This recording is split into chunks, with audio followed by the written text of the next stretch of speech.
In most Indian homes, the science degree has always been treated as a consolation prize. The thing that your child studies when they couldn't crack engineering or medicine. BSc, and then what? I've heard that from parents more times than I could count as I grew up. I want to show you why that thinking is not just outdated, but it's about to cost a lot of bright students badly. Because the one thing that AI is making more valuable is exactly what a science degree is built to train. I'm Jay Surya, founder of Project Ivy, a career counseling and admission consulting firm. I have a BTech from BITS Pilani and a master's from Brown University. And over the last 8 years, I've worked with hundreds of families sending their kids to India, Singapore, the Hong Kong, US, and UK. And I saw this mistake happening over and over again. A strong student getting prematurely pushed into a specialization in engineering at 18 because it seems safe and promising. Whereas the science route would have set them up far better. Let me explain. Here's the mental model parents get wrong. They treat the bachelor's degree as the finish line. A job should come right after. But think about the field of medicine. No one does an MBBS and stops. The MBBS is the foundation, and cardiology, radiology, etc. come later, which is the specialization. No one walks out of a medical school calling themselves a heart surgeon. Science degrees work exactly the same way. The undergraduate years in maths, physics, chemistry, or biology are not where you specialize. They are where you build the engine. And a master's or PhD is where you point that engine towards a field. A generic engineering degree, although, tries to do both at once. It locks into a narrow specialization at 18 when your kid barely knows what they enjoy. And apart from engineering at the very top colleges, the syllabus at majority of the universities, in fact, even at the higher ranked ones, honestly are outdated. So they graduate in a narrow dated field. Whereas the science route is slower on paper initially, far stronger in reality as the career progresses. Now the question every parent is asking, what survives AI? Simple. Look at what AI is good at. It's good at executing the task once the task is clearly defined. What it's weak is probably the messy part before that. Framing the problem, spotting which assumption is wrong, building a model out of something nobody has modeled, and knowing when the machine's answer is quietly nonsense. That's not a coding skill, that's a thinking skill. And a real science degree is 3 or 4 years of doing exactly that until it becomes second nature to you. And the safest thing that you can give your child is not a safe job title. It is the ability to reason from the first principles. That does not expire, whereas a specific software stack does. Now let's go subject by subject. Maths, physics, chemistry, and bio, because each one has its own strengths. First up is mathematics and statistics. The strongest hand out of the 4 right now. It is the foundation for data science, AI, ML, quantitative finance, cryptography, etc.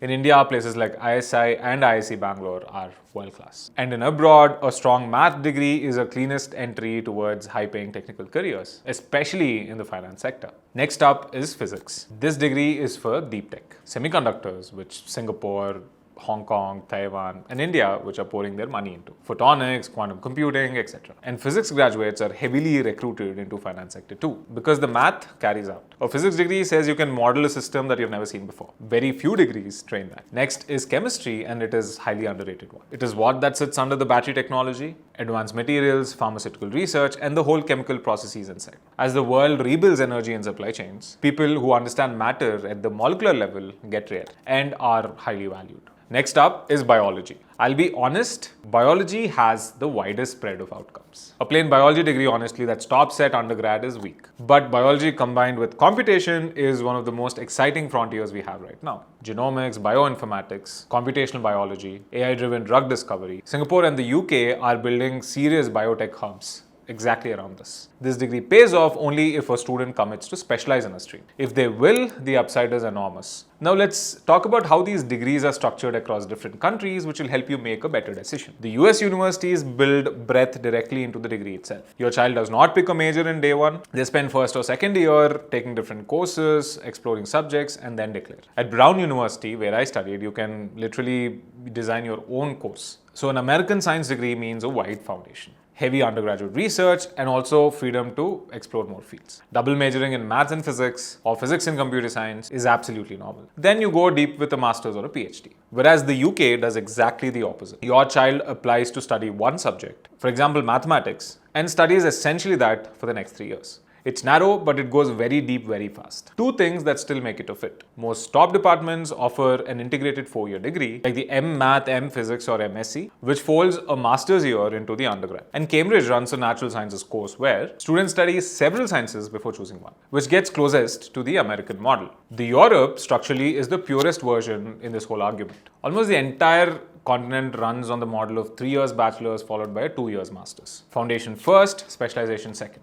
It's built right into the system. Germany is the standout. Public universities over there charge little to no tuition even for Indian students. And the country is historic home for physics and math advancements, with strong departments in Munich, Heidelberg, and Göttingen. Switzerland's ETH Zurich and EPFL are one of the best science institutes in the world. And Netherlands has a growing set of English taught science degrees, including university college programs that run as small American liberal arts colleges. Closer to home, Singapore and Hong Kong have moved to more broad and flexible science degrees. At NUS, NTU, Hong Kong University, and HKUST, a science student takes a wide common foundation and then builds a major and can stack a second major or a minor on top of that. So here your child could pair mathematics with economics, physics with computing inside of one well-funded degree. And then there's India, which I want parents to take far more seriously than they do. Because the best science education here now rivals anything abroad. The IISc Bangalore runs a 4-year bachelor's in science by research. Here students get a broad foundation in physics, maths, chemistry, biology, and even engineering in the first 3 semesters. And then they specialize in one major and spend their entire final year on one research project. The IISERs, on the other hand, go further with a 5-year integrated BSMS combination. The first 2 years are common foundational courses across all the sciences. Only then do students specialize. And the 5th year is a pure research thesis. It's exactly what I've been describing how a science degree should pursue at a fraction of cost of what you spend abroad. And for students who want the American academic culture and breadth model without leaving the country, the new private liberal arts universities like Ashoka and Kriya